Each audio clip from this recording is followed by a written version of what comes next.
What's up, YouTube? Capital G here, giving you guys a quick recap as to what happened over the weekend at the European Championship qualifier for 2016. This is just going to serve as kind of like a quick guide for anybody who didn't get a chance to read any of the written coverage or check out the Twitch streams or the YouTube stream, or didn't get a chance to see any of the feature matches. If you're looking for those, I've got, I've got the finals, I've got the top 4, I've got the top 8, and then I've got like 2 other feature matches from day 1 on my channel. I've got those, so you can check those out if you want.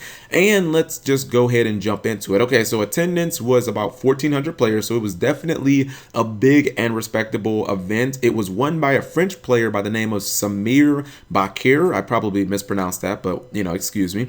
He was playing Mad Spectre Pendulums. I'm gonna call it that because he ran 8 Mad Spectre cards. It wasn't just a typical Raccoon and Corinne. He was playing, let's see, he played Fox and he played Tempest and Tornado, which is, I mean, you don't generally see players playing those 3 cards, so definitely shout outs to him. He was running an interesting variant. You could tell this wasn't net decked or anything like this. Was custom made to his playstyle because he was main decking things like Flash Knight, which it has a good scale. I've never seen the card really played competitively other than, you know, like some like normal pendulum builds, but those aren't, you know, super competitive. I think a lot of it had to do with the fact that I think it's a level 7, or excuse me, a scale 7, so it's a really good scale. A lot of pendulum players were maxing out on Magical Abductor too. That card was putting in work because it allows you to just activate your scales and then, you know, play a whole bunch of spells and then just search cards like Kirin straight from the deck, and that card was just really good. So I'll talk about Corinne in a second.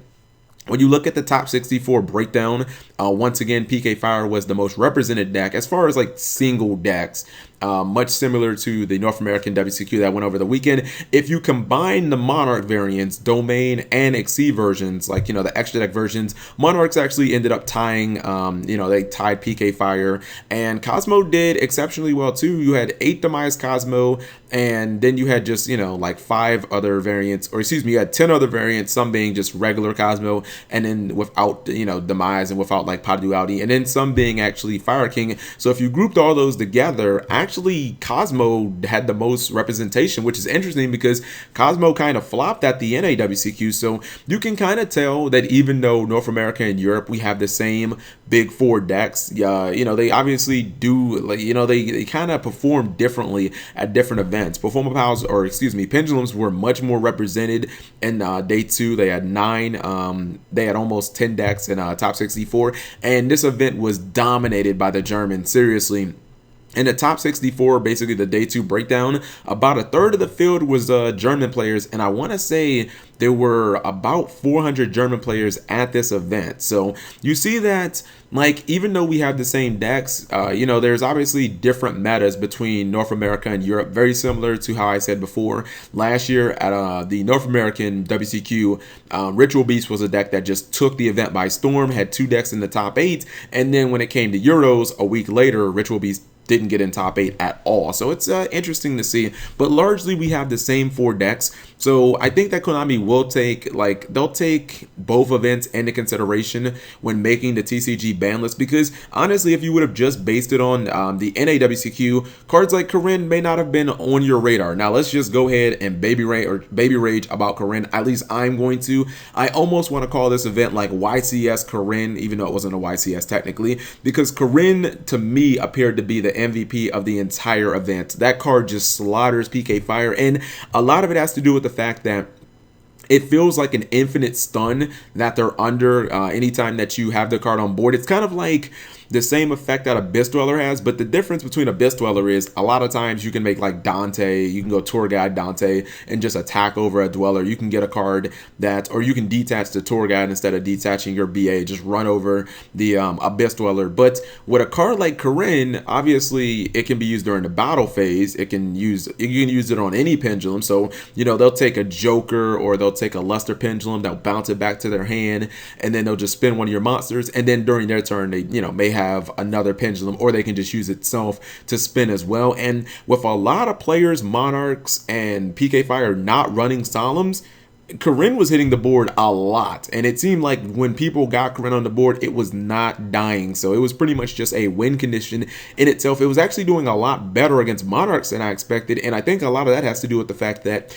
the only card you really have to worry about, to be honest, is what the Monarch Stormforth. Even if somebody summons Erebus, which is obviously non-targeting removal as well, you can just obviously chain the Kirin effect to the Erebus. You can bounce the Erebus to their hand. Hopefully they've used their normal summon, and then you can just, I mean, Kirin's on top of the extra deck. It can't be spun from there. So during your next turn, you can just summon the Kirin again, and you can keep offensive pressure on the Monarch player. And eventually, decks like Monarchs and like, you know, BA, PK Fire, like they will kind of run out of resources, even if their cards float, or they won't really have any field presence, and you can kind of poke them to death. So Corinne was like the MVP. If you guys saw any of the feature matches, it was definitely a superstar. I saw a return of Mystical Space Typhoon. It was played in the finals to my pleasure, and I didn't think that people were really actively running or siding Mystical Space Typhoon anymore, but I think a lot of it had to do with the fact that it counters domain, and it just counters basically every floodgate. For those of you who don't know, PK Fire, it's very routine for them to not only side anti-spell fragrance, but a lot of them were main decking it as well.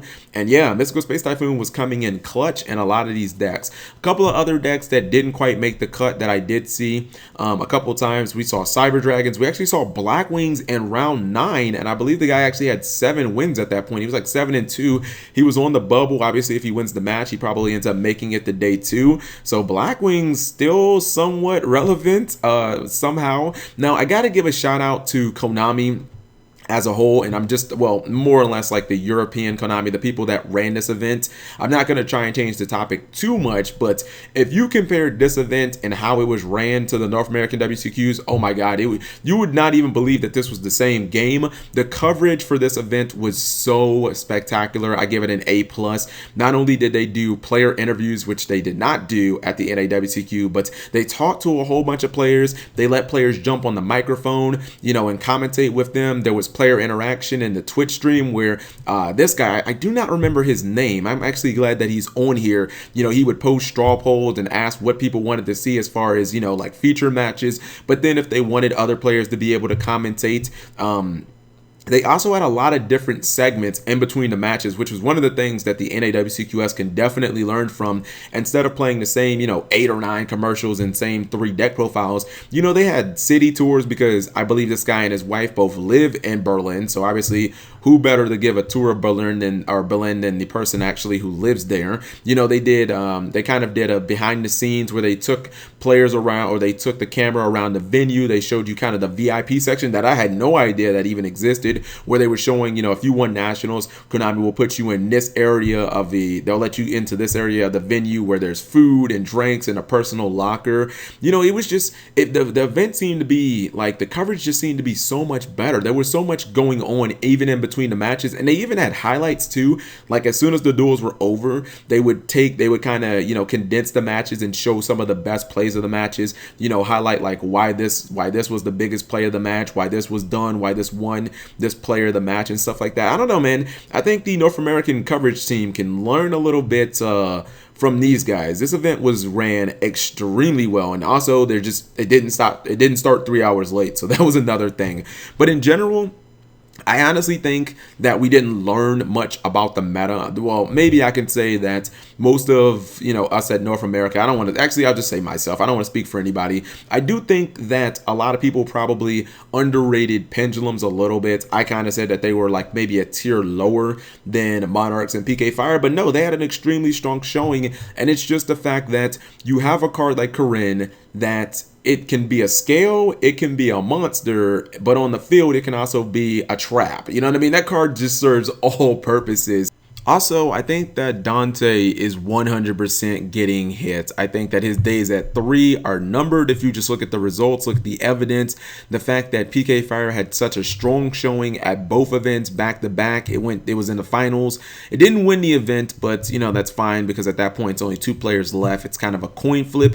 I think that Konami doesn't like seeing in their feature matches where these players are just walling up with like 2 Dantes and then instantly turning those into Beatrices, and it just seems like your fields just float forever. Oh, my Beatrice died. Okay, well, I'm going to trigger Dante. I'm going to trigger Beatrice. My Dante may have had, you know, another card under it, like a Scarm. I'm going to trigger that. Like, you know what I mean? It creates a very slow game state where you have these massive walls of defensive monsters, and sometimes Burning Abyss just isn't very proactive. It's not the greatest thing in the world to watch, you know what I mean? So maybe they might want to look at changing that up. And also, I think that if they're looking at the PK Fire deck and how to hit it, even over something like Terratop, which I still think could be in danger, I think Dante, I think he's just going to 1, man. I'm pretty sure he's going to go to 1. I'm not sure about Band. And then I think if I really look at this event, I will say this. It actually was kind of surprising, but Brilliant Fusion didn't have as big of an impact as it did in North America. So Brilliant Fusion, if you take both events into consideration, maybe you think that it might be safe at 3. It's possible again.